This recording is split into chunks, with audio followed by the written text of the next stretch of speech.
evening, depending on when you are listening or watching this episode of the CRICKETher Weekly, which happens to be episode number 198.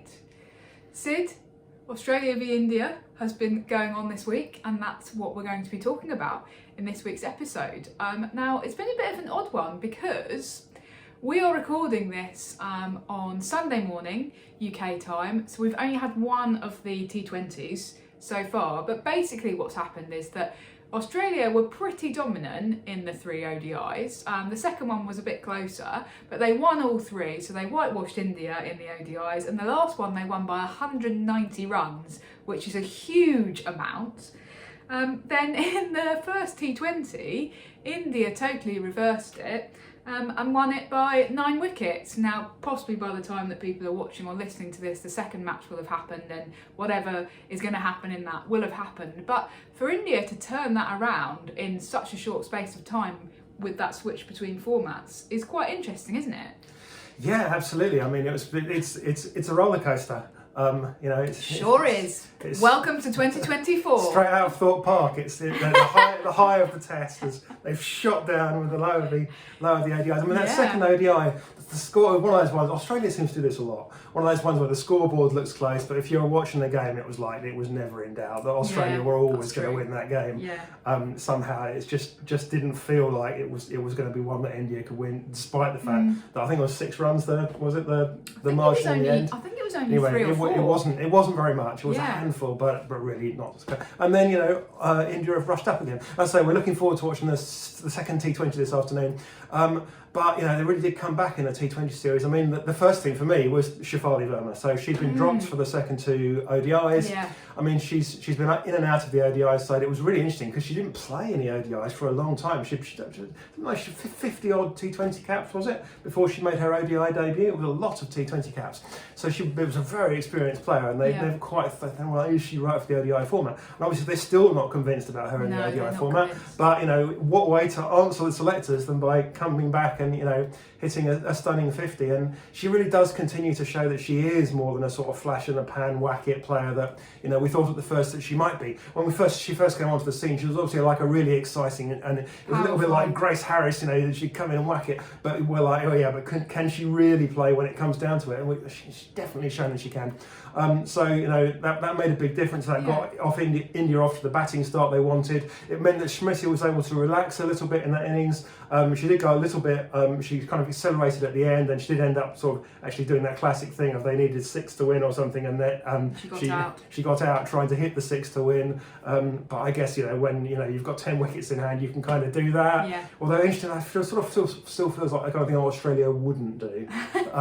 That on Australia would have. They're very clinical. Given that they had that's their approach, isn't it? Yeah. Clinical. But I have to say that watching that first T20, it was really interesting, and I did actually tweet this, that Australia did that same thing that they did a couple of times during the Ashes, where when it's going wrong, and with Alyssa Healy as captain, they're just not quite sure what to do when that happens. It's like they've got these plans, and then when they're not working, they're just suddenly a bit like... Suddenly you see a few grumpy faces. And they're so unfamiliar with that scenario and with that kind of situation of, oh my goodness, we're on the ropes here, what do we do? How dare they bowl us up? That the players are just don't quite know how to cope with it somehow. Whereas I think other teams are much more used to dealing with that adversity. And England are used to dealing with England certainly are used to dealing with adversity, and whereas Australia aren't so much, and so it really did feel a little bit deja vu from the Ashes in that first T20. Yeah, it certainly did. But I mean, full credit to India having kind of roared back, and it really does feel like the T20 format is like the key one for them, at the moment going forwards, and not bad timing given that there is a T20 World Cup coming up in Asia this year. Yeah, absolutely. So that's going to be September, October. We don't have the dates for it yet, but it feels very much like India are focusing on that. Now, there was an interesting discussion actually about this week about the fact that India don't have any more international scheduled as it stands until August. But in the interim, what they do have is the second edition of the WPL. Again, date's not officially confirmed, but it looks like it's going to be late Feb. early March, and that's obviously going to be a huge focus for the Indians. Yeah, and what an opportunity again for these players. I mean, India have really taken advantage of it, haven't they? They've seen which players were performing in the first edition of the WPL. They've brought some of those players. We've seen a few debuts in this, and a few successful debuts. We often see people come in where you go, okay, well, their debut is inevitable, and we expect someone to debut at this time or at that time. But India have been very much they've gone, well, you've performed in that environment, you've performed, with big crowds and things. You're going to come into the team, and we're going to make the most of you. And those people have been successful, so that's been a really big positive for them. And it really feels like they're pushing that T20 format. And the Indians love that T20 format. I mean, we've seen the crowd for the first T20. I think there were probably more people in the stadium for that first T20 than there'd been in all of the ODIs and the tests. More than 20,000 people. Yeah. And so the Indians love their T20 cricket, and if ultimately they can pull through this and use the experience of WPL. One thing that could be huge in WPL, they're talking about, we still don't know for certain, we're talking about using more grounds, so not just using the 2 grounds in Mumbai and New Mumbai that they've in fact the same 2 grounds that they've used for the England and Australia series this winter. They're talking about expanding it a little bit. We still don't know exactly whether they're going to do that, and of course they might wind up bottling it, but again, giving those players the experience of playing in big stadiums elsewhere is also going to be a huge positive. So this Indian side are going to be really ready for that T20 World Cup, I think. And is that the team that your money are on for this T20 World Cup? Because well, it certainly isn't on Australia. I'm afraid after that first T20, I think it's really interesting that Australia clearly still able to display that level of dominance in ODIs, but in the shorter format. Arguably a little bit of a fickler format, or maybe a levelling format is a better way of looking at it. Oh well, Raf. And it's very interesting that you said that, because a lot of people talk about that, and in fact that's actually not true. Look at the statistics in women's cricket over the last sort of 4 or 5 years, and it's not true that T20 is a levelling format at all. In fact, T20 is a more predictable format in terms of ICC rankings than ODIs. But well, I know that's what the stats say, but in terms of kind of a common sense perspective, or just a way of trying to understand this sort of switch between an India who looked absolutely hapless against Australia in a longer format, now walked all over them in that first T20, and it's just about trying to understand what's really going on there. I think one other thing I will say is that I think that India's fielding in the ODIs was in some cases very poor. That one of those Smriti Mandana dropped catches was probably on the boundary. I can't remember who it was that she dropped, but it was one of the worst dropped catches I've ever seen in international cricket. Through her hands. And you would expect somebody with that level of experience to take it, and there were a litany of those mistakes going on, and I do think that in 50 over cricket those mistakes cost you a lot more than they do in 20 over cricket, for the very obvious common sense reason that if you drop somebody in the first over of a 20 over game, they can only then bat for another 20 overs. If you drop them in the first over of a 50 over game, they can bat for 50 overs. So it's not rocket science. I'm doing all of the really technical analysis here for our CRICKETher viewers, but it's not rocket science. But I think it does bear repeating that India were poor in the field, and that did cost them in the ODIs. Yeah, and that's something that, every run counts kind of thing. And there are things that the Indian coaching people can work on. They can work on running between the wickets. They're definitely not as good as England. They're not as sharp as England are in that respect. Probably not as sharp as Australia are. I think that England remain the champion in terms of running between the wickets. As you say, the fielding. I mean, we saw that in the test against England as well. Obviously India won the test against England convincingly. Pretty convincingly, yeah. If they fielded, with the same kind of standards as they batted and bowled, they could have won it by an innings. Yeah, they could have really won it.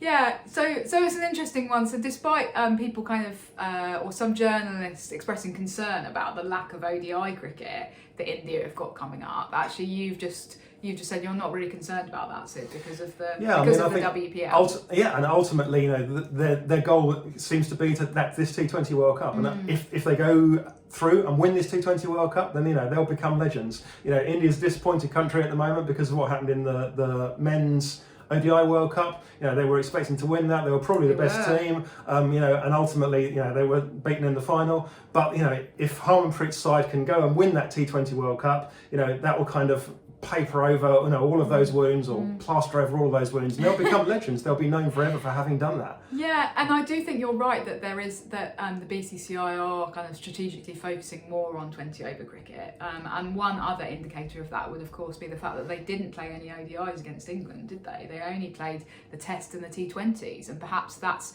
an indication of where the BCCI see women's international cricket and men's international cricket I think they see international developing cricket over the next few years. Yeah, definitely. I think that's a really important point. That the BCCI definitely. I mean, you can say there's a difference perhaps between seeing sort of men's and women's games holistically and going, well, actually, we just kind of see everything through the prism of the men's game, and therefore we'll kind of project that onto the women's game. But it's certainly the case in the men's game that they go, well, we've got T20 cricket, which is your money generating big format, and we've got Test cricket, which we remain committed to because the players continue to believe it's the pinnacle of the format, game. And ODIs, and we've seen that suggestions that even the men's ODI World Cup might be something that's in trouble. To be fair, we haven't seen any suggestions that the women's ODI World Cup will be in trouble. But there was an interesting interview that Tammy Beaumont did at the back of last year where she said, we need to be really careful about protecting ODI cricket and the ODI format. So I do think that there are some concerns amongst the players that if the ODI format falls out of favour in men's cricket, that will then have a knock-on effect within the women's game, which often it does, unfortunately. So we're definitely saying that all three formats remain important. Absolutely. All three formats are our favourite format.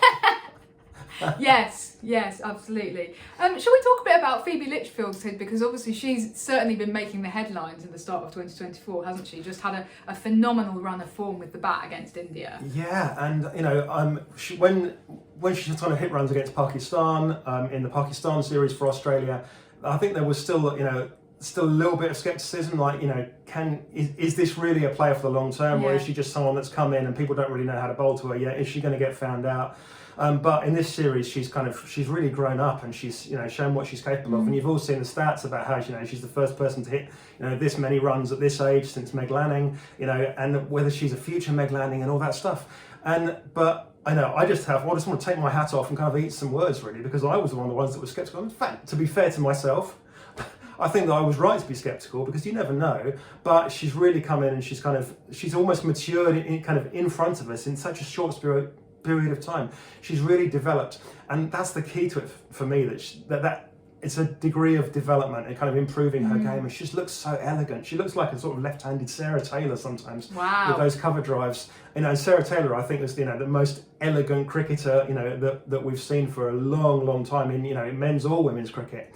Kind of echoes of watching David Gower when I was a kid, and that elegance. Who? Yeah.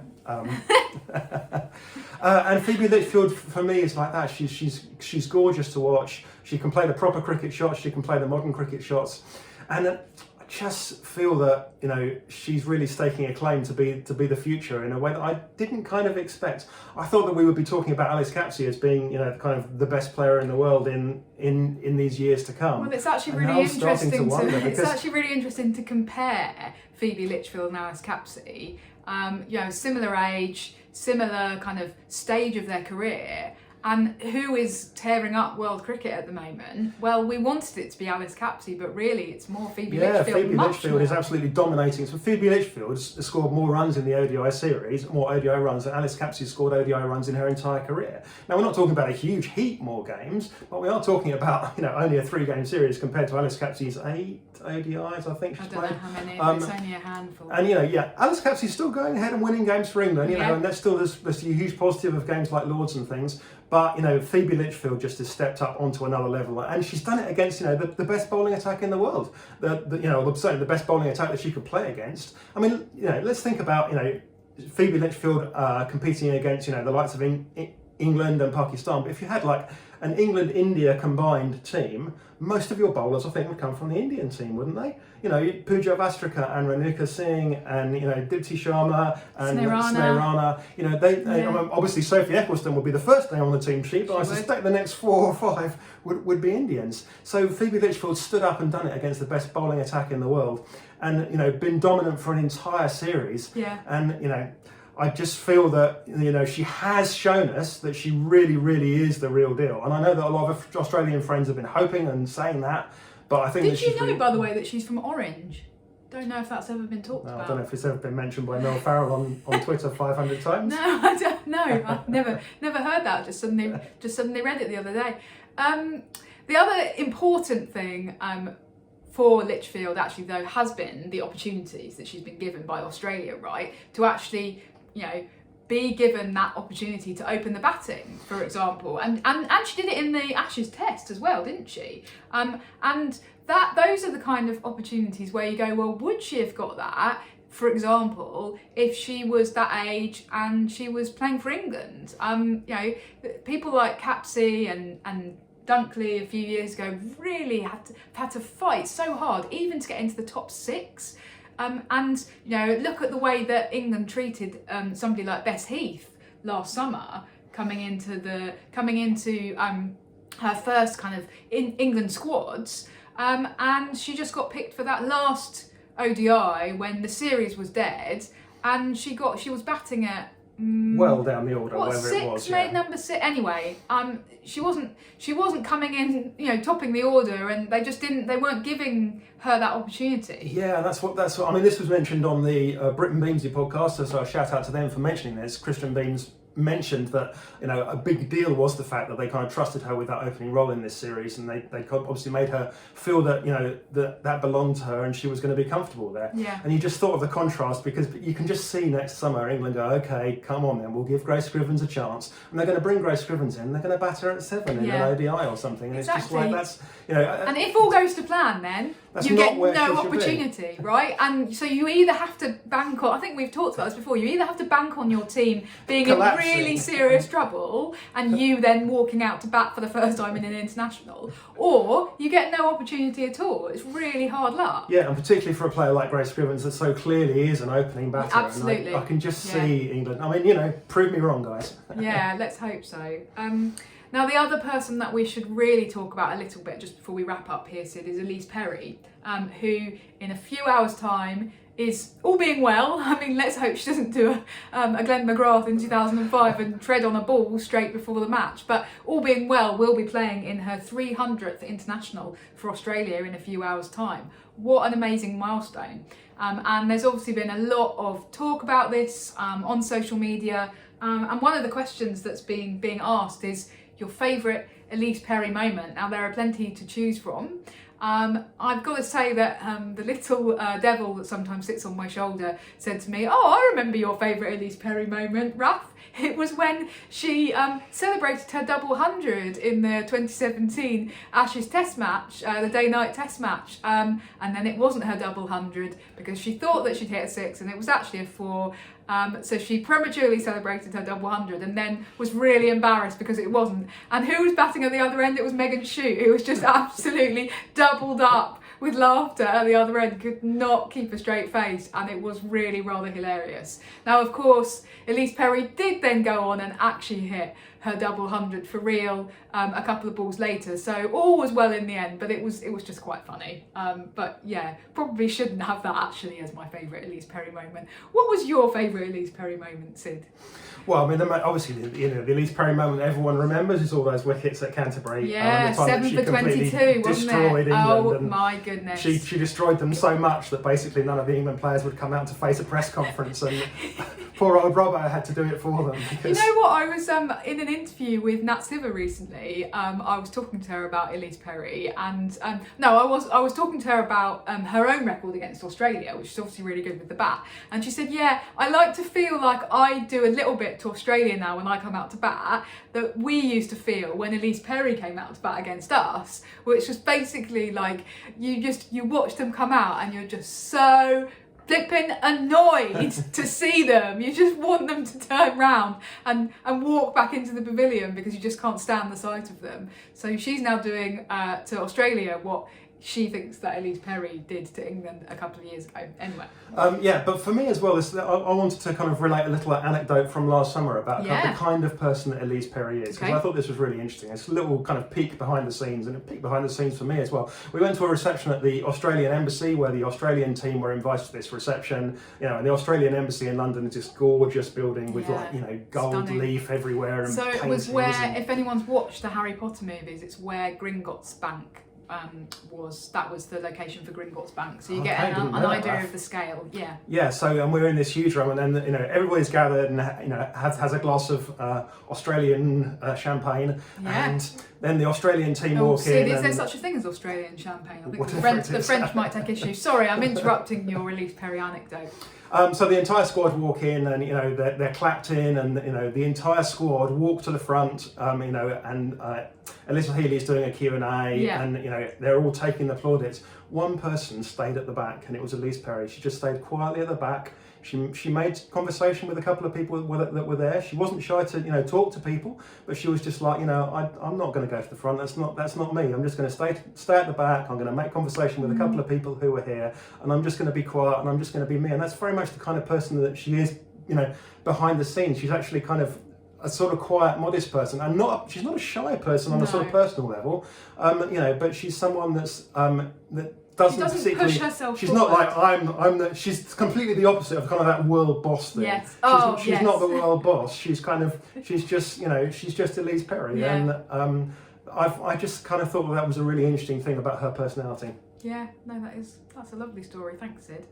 Okay, well, let's hope that she has a good one in her 300th international. We'll be watching, and thank you everybody for tuning in, and we will see you in a week's time. Bye for now. Bye.